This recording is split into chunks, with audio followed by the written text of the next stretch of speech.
Welcome to the Keeping IT Real podcast. This podcast features honest and transparent conversations about what it takes to manage corporate technology and expenses today. Each episode, listen to true and personal stories from IT professionals who are working hard to make sure their business stays connected and competitive.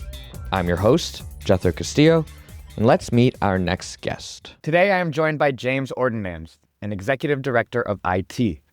James is an experienced IT leader with a strong background in optimizing technology systems and driving operational excellence across many diverse industries. James, thanks for being on the podcast. Thanks for having me. So let's ask the fun context story. How did you get started in the world of IT? Was it love at first sight? Was it a computer when I'm 5 and that's what I want to do for the rest of my life? Or did it fall into your life in a different way? Let's hear the story. So I would say I've heard this on a couple of your other guests as well. I got started as a hobby, certainly. And I did not intend on being in IT for my career by any means. I actually started out in financial services. And when I started doing that, and I started doing actually audits, so I'm going to date myself a little bit here, but I came into the industry pretty close to the time when Sarbanes-Oxley was a very popular thing, when Enron was a very popular thing. So that was 2002 through 2010-ish timeframe.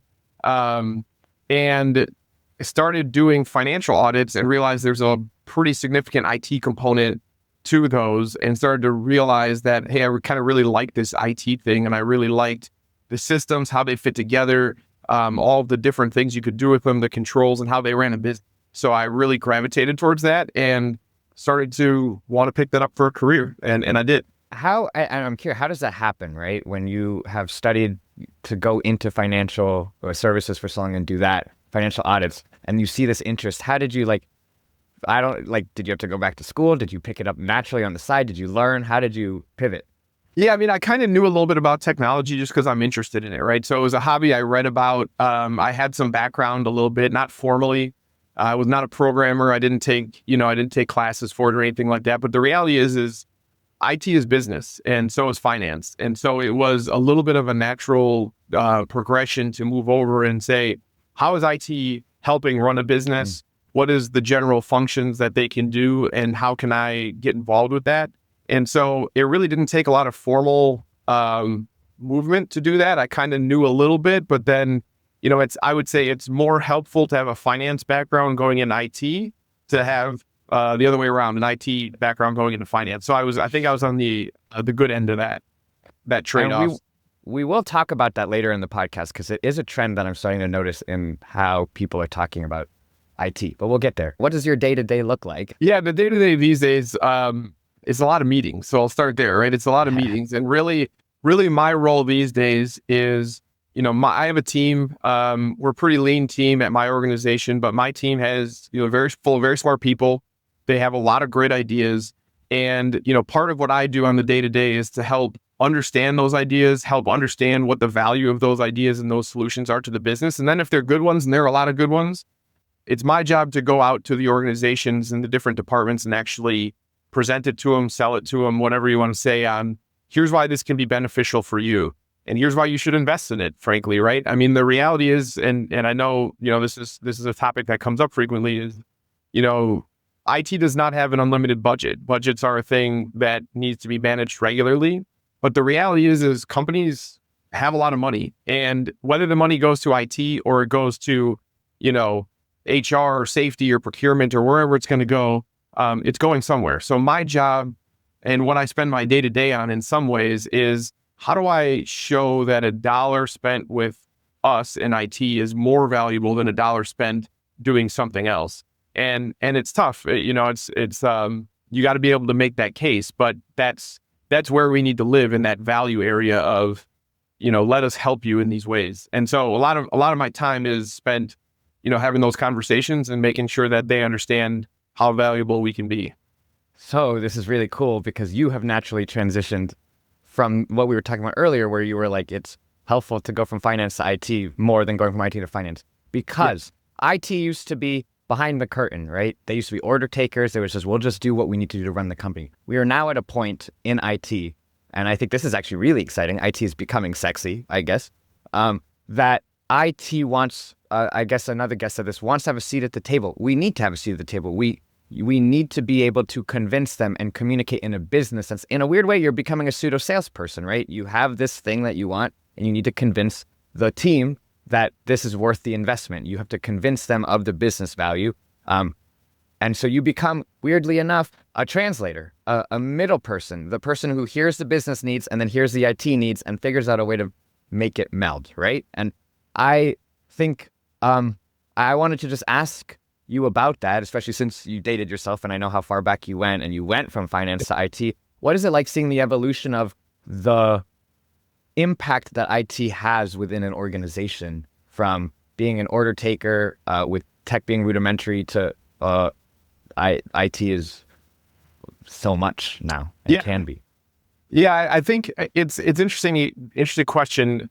I think of it less as an evolution and more of a growth and understanding for other parts of the business, right? So for someone like me who came from, I don't want to say a background, but a hobby of technology, I feel like I had an appreciation, or I have an appreciation for how important it's always been. I mean, the reality is since I've been in the professional world, technology has been a big part of every project we do.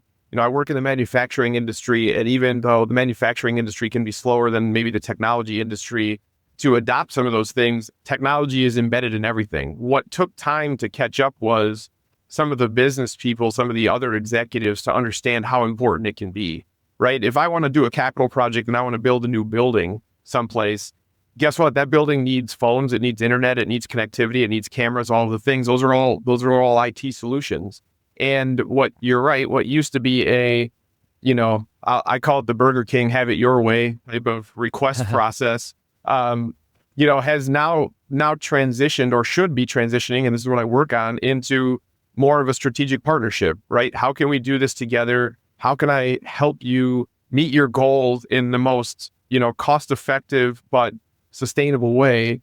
And I think IT executives, IT leaders have been able to show value in that space. And then the people that have been doing it a long time want to come to us and get that feedback. And that's where we want to be. We want to be, and I'm speaking for myself, but I'm kind of speaking for the industry as well. We want to be in that strategic partnership place, not in the order taker place, because it's a heck of a lot more fun to do what you said, to have a seat at the table and be able to do those projects with them.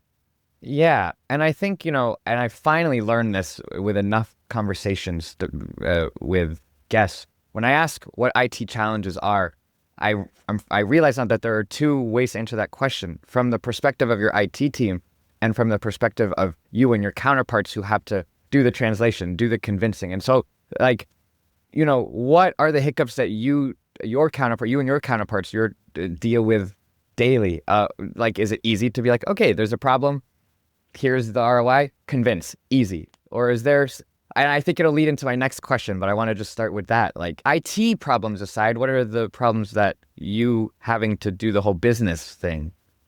I think the biggest challenge is just, it's a lack of understanding. So the translation term you use is a really good one, because a lot of it is like, here's the solution, and you can't be super technical about it. You have to make sure that it's something that we can understand.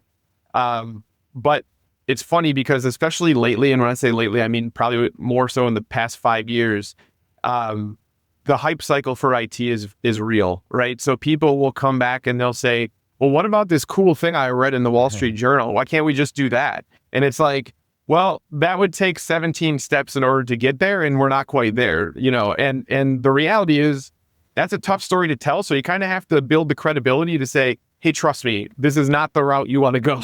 And so it can take time to do that. I think that's part of the challenge, is you have to be able to build the credibility. You have to do that with your delivery. You have to be able to do that with your conversations and your value that you can show.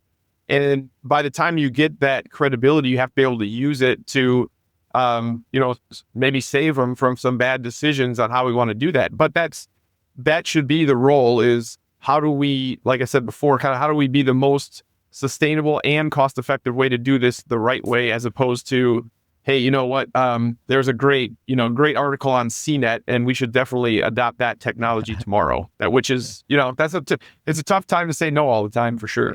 Yeah. That is, yeah. I mean, I guess that is always just a leadership problem, right? It's this is what I want. Then you have to be able to properly communicate why it's not the right time or it is the right time. And then you have other stakeholders and constituents. So figuring out what the right thing to do is. I wanted to go back to the word credibility, right? That's how you are able to then have more leverage to get what you want. Credibility comes from results and impact. I kind of want to do a success story, like a celebratory thing. What's any IT project, either in your current company or previous, that like provided impact, provided results, and felt good? Yeah, I mean, I think I have an easy one on this one. So in my previous company and in the existing one I'm in, I've been fortunate enough to go through the process of an ERP implementation. And so if you've ever had anybody on here that's talked about those are, multi-year projects. They're hugely impactful because it touches essentially every business process you have within the organization. It's typically transformational. So in our company right now, we went from a 30-year-old ERP on-premise solution to a cloud-based brand new solution. So the change management was very real, and it's manufacturing. So the workforce is not always keen to learn new things and want to do it a different way. And so going through a project like that, and I think having the whole organization understand how the leadership can be done, how the transformation can work. At the beginning of those projects, you're always telling them, hey, trust me, it's going to come out better on the other side.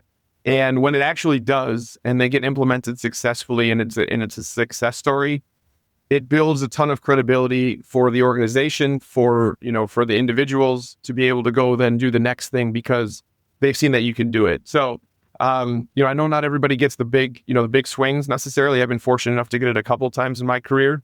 I will say, on the ERP side, I'd be happy never to do it again. But the reality is it has its other benefits. So that was a big one, for me, that has really helped multiple times throughout my career.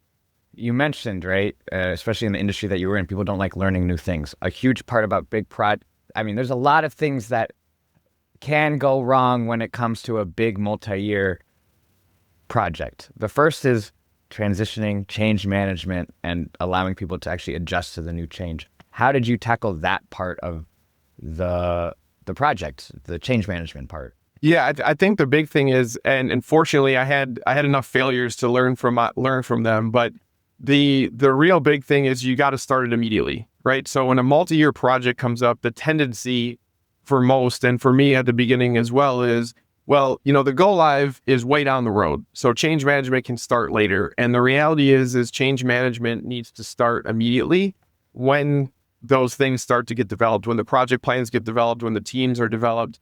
Change management starts right away. And that's a tough concept, I think, for people to get their head around, because nobody really thinks of like, hey, change management is going to be a 3-year exercise. Most people think, well, it's going to be a 3-month or 6-month rollout exercise. But it's not that. It's the drip feeding of information. It's the newsletters. It's the town halls. It's all the things that go into that really set yourself up for what that cutover needs to look like. And that was a huge part of our success, because by the time we get there, you have a business core group that understands what you're doing, why you're doing it, and what the benefits are going to be. And you don't have to go and rehash those conversations 100 times at the end. So I found that to be a really big driver in success, is just starting that early, starting it immediately. Is change management a science or an art? And I guess the question is like, because every time everyone's like, and I guess maybe they're just being polite or just don't want to get too technical, but it's like change management means nothing when you just say change management and you go, oh, you just communicate. Yeah, but knowing how to communicate, you actually went into more detail than most anyone I've ever listened to. Drip camp, like drip communication, newsletters, town hall, like how does it look? Like how do you know when to disseminate which information? And you can go as specific or as generic as you want. This probably it probably was a lot to plan, but how does that even happen? Like how do you ensure that at the end of the 3 years, it was successful? Yeah, good question. So the reality is I'm gonna give you the most consulting answer ever, right? It's both. It's both science and an art. So the science part about it is, in my opinion, there needs to be a formal, documented communication plan. Who do we want to communicate with? How do we want to communicate with them? What do we think is going to be the most effective way? What building are they at? Where do they sit? How do they effectively receive this? Is it an executive level or is it an individual level, et cetera, right? So the plan has to be in place. But the art part of that is how you actually do it, right? So does your organization, for instance, rely on paper? We still have parts of our organization that's like, hey, we put it on a billboard. If it's on the billboard, everybody's walking by it every single day. That's where it has to be. Or is it more electronic? Does anybody even read their email anymore, right? So like kind of understanding the organization and understanding how to get those things out and then how to format them in a way that people are going to be engaged and want to read them is a big deal. And this is the other art part about it, right? Varying the style, because not everybody wants to read it. Not everybody wants to watch a video. Some people need it to be in person. So over the course of that time, how often are we getting out to the sites? How often are we talking in town halls? How often are we being able to present it in this way? So that you're really trying to hit as many people as possible in as many different ways as possible. And that's, as much as you think we communicate, as much as I think we ever communicate, is never enough. There can always be more. So I know that was a loaded answer, but that's what I got. No, because it just makes me a little, and maybe worried's not the right word, but it's like, what if you have to implement a big project for a company that doesn't have good communication in place? Because I don't think it's just it's not an IT thing, right? The town halls of it, like I'm sure other teams are involved in helping disseminate information in general. But if there's not good change management across the organization and you're like, I want to make this big change, what do we have in place to get this out there in a meaningful way? I think a lot of projects fail because of lack of communication, not because of the actual project itself, It does rely on the organization and the organization's culture to be able to stomach those things, right? And in some cases I've been, they'll actually hire outside firms to come in and help with the change management because of how important it is. In some cases, like my current company, we actually have people in-house who do that as part of the job and they're very good at it. So they can kind of guide that process. But Nice. You're exactly right. It's not one person, and frankly, it's not one group. It's got to be, typically leaders enforcing a message, and it's got to be broad from a whole bunch of different groups to a whole bunch of different other groups to be able to tell them, hey, this is why it's important to us, right? The number one thing people always want to know is, why should I care about it? Why is it important to me?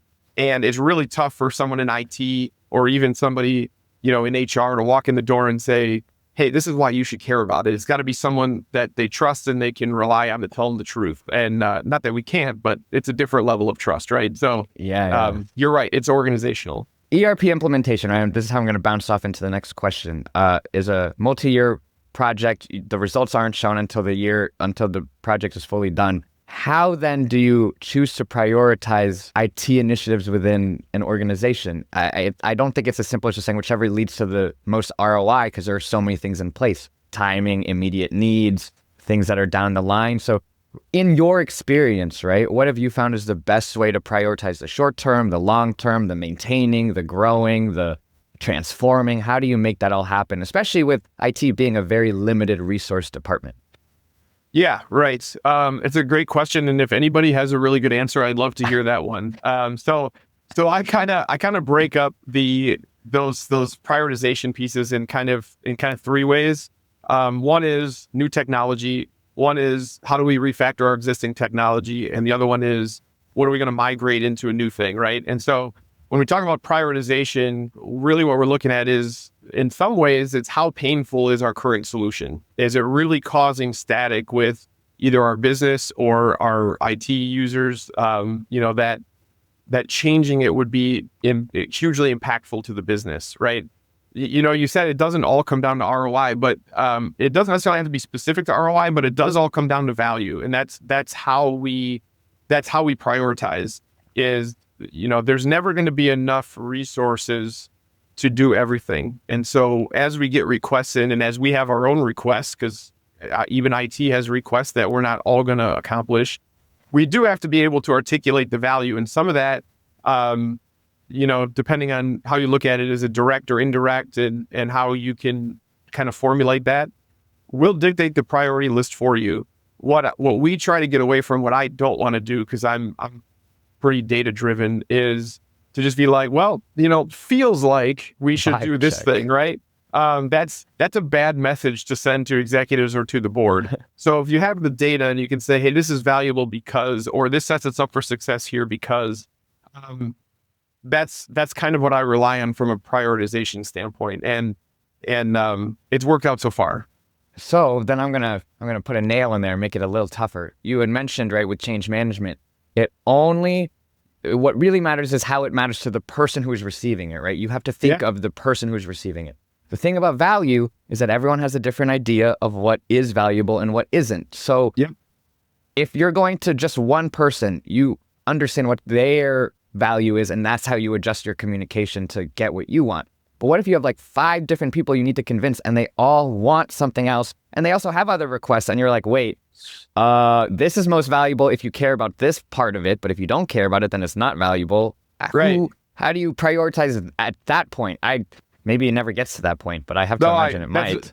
Yeah, I was going to say that's never happened. I don't know what you're talking about. No, I'm kidding. That's regular. That does happen. And so there's a couple ways we do that, right? One is if you can break it into pieces and articulate the value that way and kind of get MVP or minimum viable product to somebody, that's great. In some cases you can't, right? And so what we rely on and what I've always tried to rely on is there's a lot of people smarter than me that can help make decisions for this. And there's a lot of people outside of my department that know, the business as well or more than I do, right? And so what we do is we have a project management officer, a project management review, that when those projects come up and it's like, hey, the value kind of differs depending on who's looking at it and where, we have those business people come in and actually present to a project management board and say, this is why I care about it. This is why it's valuable to me. And the hope is, when you get, 3 or 4 or 5 people listening to that to make a decision, you're going to get a better answer than just one person making that decision. But you're exactly right in that a comment I typically will make is that somebody is going to have a suboptimal review of that, right? Like not everybody is going to be happy with the outcome there. And that's okay. Like not everybody's going to get exactly what they want every time. And that doesn't mean it's never going to happen. It might just mean it's not happening right now. But that's part of our job is to have that conversation open and honestly and make sure they understand why. Yeah. You had mentioned, right, that something you had learned, and I appreciate you bringing this up about you learned from your failures. And one of the things that you learned is change management happens earlier. I think some of our greatest lessons are from our failures. What are some other things that have stuck with you in your career because it didn't work out the way that you expected it to? Oh man, I can tell you early on, I was I think I was less focused on relationships as I am right now, right? And so for me, what I didn't learn maybe until later and how valuable it was getting to know people within the organization and getting to know peers outside of your organization and just how much value that can have for you or for, in this case, for me and for my career. I didn't quite get it at first. I was maybe a little bit selfish. I think I was more emotional maybe than I am right now. I didn't think we were going to get into a therapy session, but I'll talk about it. And so you said it. Yeah, right. Understanding just about how, helping people and allowing people to help you can really, really help the career. And that frankly, like I'm not the smartest person in the room all the time. There are other people that know a lot more about some of these things than I do. And it'd be stupid not to take their advice on some of the stuff. So I think it's maybe a high level lesson in that case, but it really has helped me later on a lot more so than I maybe should have at the beginning. This is the only podcast where I'm comfortable enough to be like, I'm gonna dig into your questions. This is you. I want to say thank you after this, but sure. This is a very exciting conversation for me in this sense. But before you're a very data-driven person, right? The last thing you want is let's do something because it feels good, like a vibe check. But this is something that's almost immeasurable, right? Forming relationships, yet the value. How? You can't ROI relationship building. How does it feel good? Like, how do you know that it is providing impact? Because it does, and it will. And then how do you balance that? Because you can't just form relationships. You have to do the other part of work. So how do you? Correct. So this is so interesting to me because I have this conversation with my up and coming leaders as well, right? One of the things I very much dislike about business relationships in general is that they can be very transactional. Right? I give you a thing, you give me a thing, and there's really not that personal connection. So my style always has been, and when I say always, I mean more recently, so not always. has been, I want to understand people outside of just the business relationship. And you're right, there is no data-driven ROI on that. But kind of like I talked about before, there's a value there in authenticity, and there's a value there in trust. And you're right, you can't measure it, but it comes into play when you have to pitch an idea. When you say like, hey, trust me on this, I have a great idea and we should go down this road. And that's where you get the returns on those things, right? And I don't like to think about it as a relationship return, like I'm spending the time to invest so you'll agree with me, even though that's probably part of it, right? Because not everybody at work do you hang out with outside of work, and not everybody's your best friend. That doesn't mean you can't be friendly and have a really, strong business relationship with these people that would benefit you as you go forward. And so, when I started to get into that more and realize the power of what that can be, and not just within the organization, right? Outside the organization too, there's tons of really great CIOs and IT leaders out there that are doing a lot. I mean, they're going to have a lot of the same answers I'm going to have on some of these questions, right? And they're going to think of much better solutions than I can ever think of. And if you can leverage those people to be able to help you with those, it's like being 10 people at once. And so it's, I know I'm exaggerating when I say that, but I mean, it's a huge value in that way. And that's kind of how I do it now. Yeah, it's called ROR, right? Return on relationship. That is not a real thing. That's not a real thing. Was there a time where you didn't invest in relationships, or you didn't grow relationships, and it bit you like in the behind, where you're like, oh shoot, I couldn't convince them because I didn't have the rapport and the trust? And was that just like a hard learned lesson there? Or how did you find relationships are important? There was, yes. So the answer to your question is yes. And I think, when I was early on in my career, I started out in obviously doing audits, and then I was an analyst, and I was a project manager, and I was, all the roles coming up. I was, kind of selfishly blame the lack of results in some cases on role power, right? And I would say, well, shoot, I'm just an analyst, so why would anybody listen to me? And it had nothing to do, it couldn't have had anything to do with the fact that, I really hadn't established the right relationships with these people to be able to influence them in a project or in an initiative or in a buy-in of some kind. And, the influence is what, you figure out how to get and what you need. And so you're right. I think my stumbling block was like, oh man, if I can only make it to director, or I can only make it to this, then they'll have to listen to me. And that really wasn't true. Like, they still don't have to. And I started to realize that as I worked with people that I really liked, and I started to, again, form real relationships with these people that I really enjoyed, everything just got a lot easier because they want to help you and you want to help them. And that's where you want to be with the organization is, for me, is personal relationships that can actually benefit the organization in ways that wouldn't be possible without them. And so, yeah, I think that's a big piece of it. Yeah, I always love when, and this answer doesn't come up a lot, so I'm grateful for this, because I think in a world that is a world that is corporate and profit maximization and numbers driven, sometimes we can lose the humanity and the humanness, and it's counterintuitive sometimes, but it's the humanness that actually makes the company more productive. It's the things we can't measure that leads to more improved measurement overall. And I think that's getting to that point as an organization is where I think an organization can truly thrive and transform. And again, back to that culture, right? Let's do the final sort of, I'm James, this is how I want to close and leave everyone. Oh boy. What are some of the most important lessons you've learned, or just final thoughts that you kind of want to leave with the audience? And note that the audience is more IT professionals, not budding career people, but people at your level, people at like just a contributor below you. What are some of the most important lessons or things you want to impart to that audience? Yeah, I think the biggest things that have mattered to me in my career that I could advise is I meet a lot and I see a lot of executives that come up through the individual contributor role in IT, and they have a very strong technology background and they can do just an absolute ton on the technology side. And there's a huge value to that.